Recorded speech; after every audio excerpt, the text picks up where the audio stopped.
Hello students, welcome to Uttaram.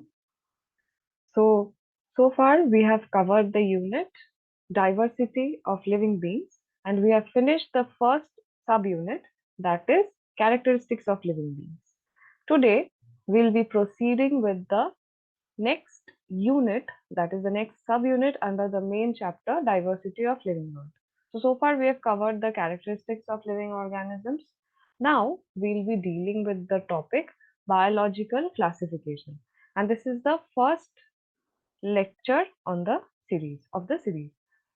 So see, there are so many living organisms around us, isn't it? According to our NCERT, the range lies between 1.7 million to 1.8 million. Now, why do we need to classify the organisms? If we have to individually study the samples, study the individual organisms, it will be a humongous task. It is impossible to achieve. So that is why we will be classifying, we will be grouping the organisms so that after learning about one or two sample specimen, we will get the idea of the whole group. So that is the main aim behind classifying the organisms.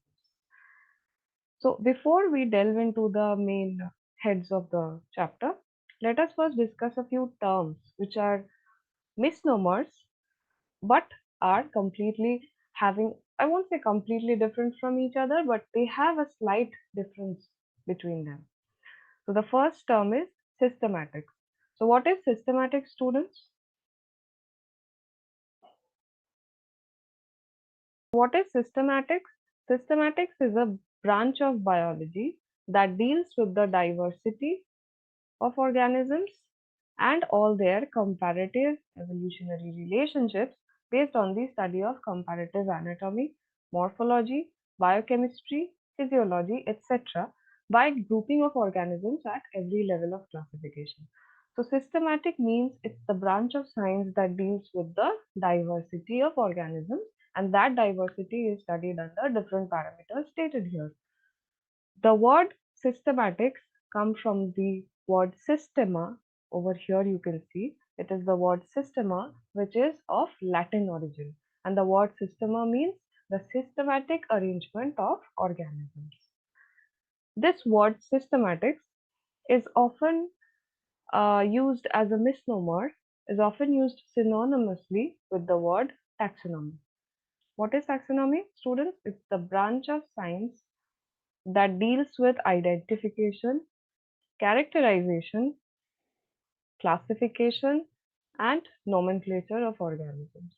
So, what is taxonomy in simple terms? It is the science or the branch of biology that deals with the classification of organisms mainly.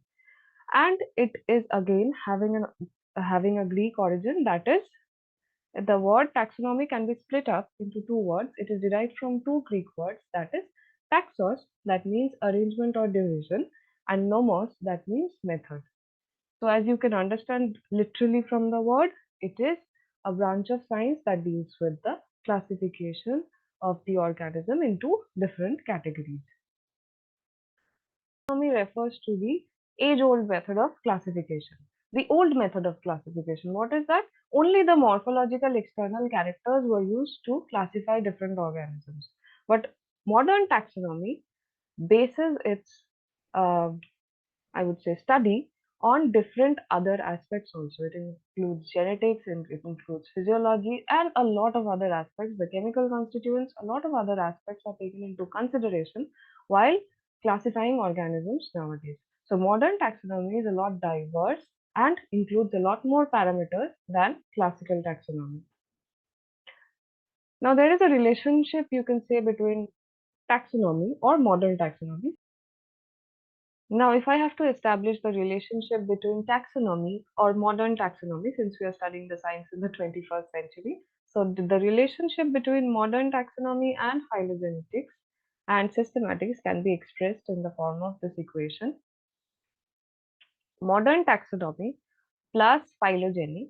Phylogeny is the study of evolutionary relationship between different organisms. It is the study of evolutionary relationship between different organisms. So, modern taxonomy or taxonomy plus phylogeny gives rise to systematic. Next, let us discuss about the different types of taxonomy. So, the first type we have over here is the cladistic taxonomy. What is cladistic taxonomy? It is based on the common phylogenetic origin. Okay. So, the taxonomy which is based on the common phylogenetic origin of the organisms is known as cladistic taxonomy. Next, we have chemotaxonomy. Like I was saying that the modern taxonomy is nowadays based on various parameters. So chemotaxonomy includes the characteristics of various chemical components of the organism, like amino acids and such. Next is numerical taxonomy. It evaluates resemblances and differences by statistical methods. So this form of taxonomy is called numerical taxonomy. Next, we have cytotaxonomy. It is the comparative cytological studies, the number of chromosomes, and the structure and meiotic behavior. These parameters are when taken into consideration to classify organisms. We put it under the head of cytotaxonomy. So these are the few types of taxonomies that we have. Next, let us move on to the difference between taxonomy and systematics. If you remember these differences properly, you will never ever get confused between the terms systematics and taxonomy.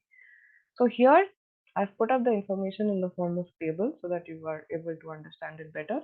On the left hand side we have taxonomy, on the right hand side we have systematics.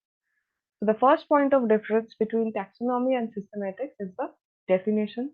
The discipline of classifying organisms into different taxa. Taxa means categories.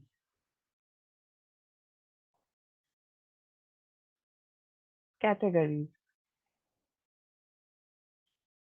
So the discipline of classifying organisms into different taxa or is known as taxonomy, whereas systematics is the broad field of biology that studies the diversification of living beings.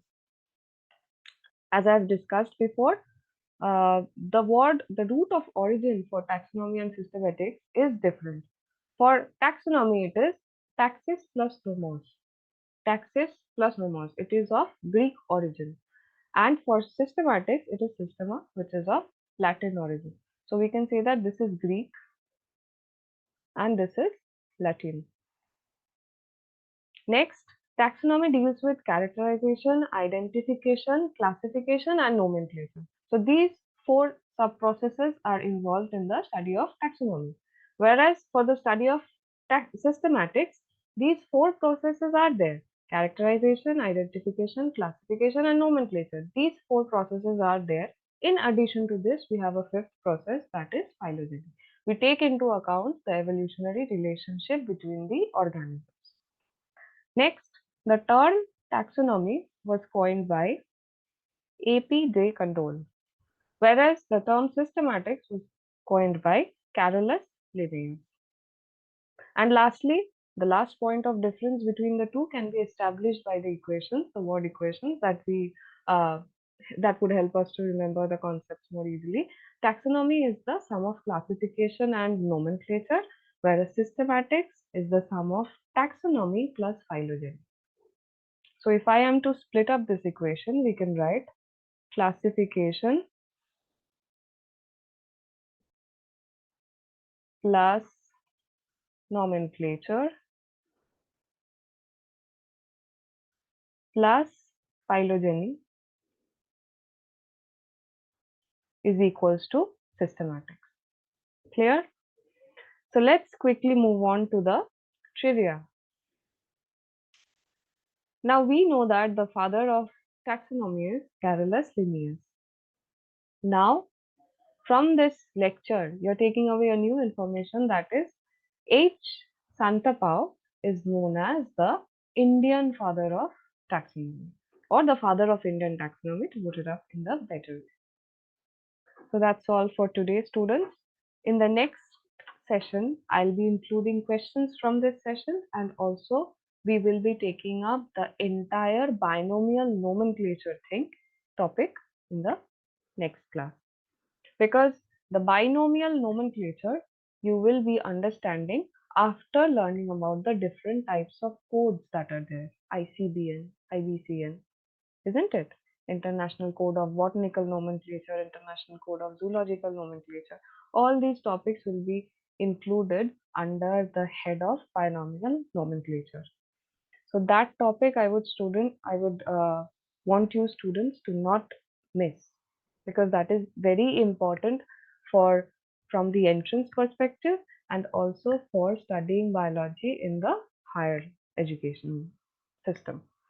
So that's all for today, students. Hope you have enjoyed the lecture.